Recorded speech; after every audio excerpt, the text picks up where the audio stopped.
नमस्कार. हा आत्ता एक लेख मला सहज सुचला.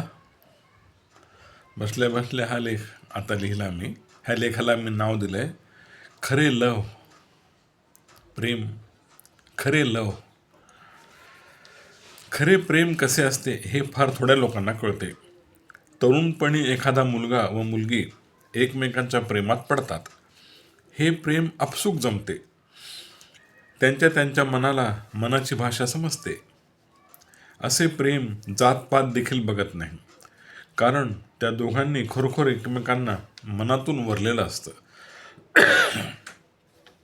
हेही खरे आहे की अशा वेळी त्यांचं एकमेकांवरचं प्रेम अगदी दर्जेदार असतं. पुढे समजा सुदैवाने त्यांचे एकमेकांशी लव्ह मॅरेज झाले तर मग काय, त्यांचा संसार शेवटपर्यंत सुखाचा होतो. अशी काही उदाहरणं आहेत.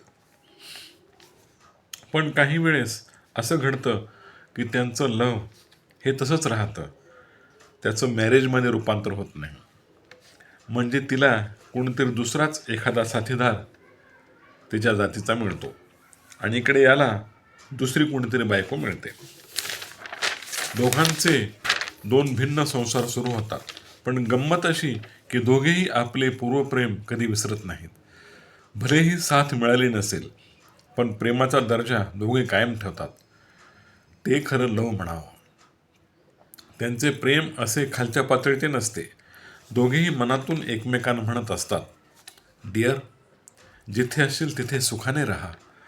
आपण दूर दूर असलो तरी हरकत नाही, पण आपलं प्रेम शेवटपर्यंत टिकावं. तुझ्या जीवन साथीदाराला माझ्या खूप शुभेच्छा. असं तो आणि ती एकमेकांना मनातून विश करतात. आपले एकमेकांशी लग्न होऊ शकले नाही याचे त्या दोघांनाही झालेले दुःख ते वरून इतरांना दर्शवित नाहीत.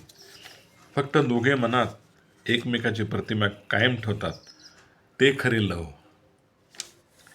जिथे कुणाबद्दल असूया नसते, सूडभावना नसते, शेवटी ब्रह्मदेवाने जिथे गाठ मारली तिथेच लग्न होणार. हो ना, तिथेच लग्न होणार. खरे लव म्हणजे दोघांनीही घरातून पळून जायचं आणि कुठंतरी जाऊन लग्न करायचं असं नाही. ते तर अगदी चंचल आणि उथळ प्रेम झालं. तिथे विचारांची परिपक्वता नाही. हा एक छचोरपणा झाला. पळून जाऊन लग्न केलं म्हणजे ते लव्ह मॅरेज नव्हे, तर फक्त मॅरेज झाले. अहो, भावनात्मक प्रेम टिकवायचं असेल तर ते लांब जाऊनही टिकवता येते. फक्त दोघांचीही मनं साफ स्वच्छ पाहिजेत. नशिबात नसले तर नसले, पण मनातून तर ते एकमेकांचे आहेत ना. आपल्याला मिळालेल्या नवीन साथीदारावर आपल्या पूर्वप्रेमाचा परिणाम होऊ नये, त्या साथीदाराचा दर्जा देखील कायम ठेवला पाहिजे दोघांनी. आम्ही तर एका ठिकाणी असं बघितलं की म्हणजे एक कोणीतरी त्याचं तिच्यावर खूप प्रेम होतं, पण कालांतराने ती दुसऱ्या कोणाची तरी झाली. ते पाहून या प्रियकराचा मूड एकदम बिघडला. तो बडबड करू लागला चिडून, साला तिच्यासाठी एवढं केलं आणि शेवटी तिने धोका दिला मला. थांबा, आता त्या दोघांचाही बदला घेतो.